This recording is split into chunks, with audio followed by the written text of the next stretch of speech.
flagship.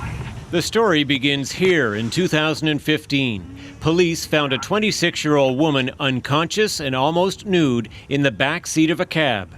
The driver, Bassem El-Rawi, had her underwear in his hands, and testing would later show he had her DNA on his lip. She testified she was so drunk she didn't even remember getting into the cab.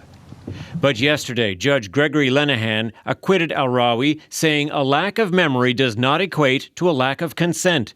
And while he said an intoxicated person must have, quote, an operating mind, he went on to say, clearly a drunk can consent.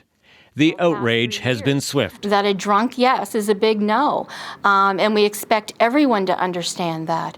Staff at this organization that supports sexual assault survivors worry this case could prevent other victims of sexual assault from coming forward. It's really saying that the judicial system is not supporting survivors. It's not there to listen to their stories and to give them the verdict that they need, and it is deserved, which is really disappointing. Experts say incapacitation, as seen under the law, is not clear. Our criminal law and sexual assault law has not defined a very clear line as to when intoxication or incapacitation crosses into incapacity to consent. So we don't have clear legal, medical, or expert standards on that very issue. No matter. The local Cab Drivers Association has banned El-Rawi. If anybody sees him driving a road cab, we'll certainly report him immediately to 911. There's no maybes. There's no ifs, ands, or buts.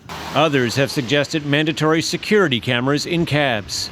We need to get to the point of cab drivers should not be sexually assaulting their passengers. That's the starting point, not cameras in cabs. The Crown is considering appealing the case. An online petition calling for an inquiry into how the judge handled the trial grows as protests are already planned for next week. Tom Murphy, CBC News, Halifax.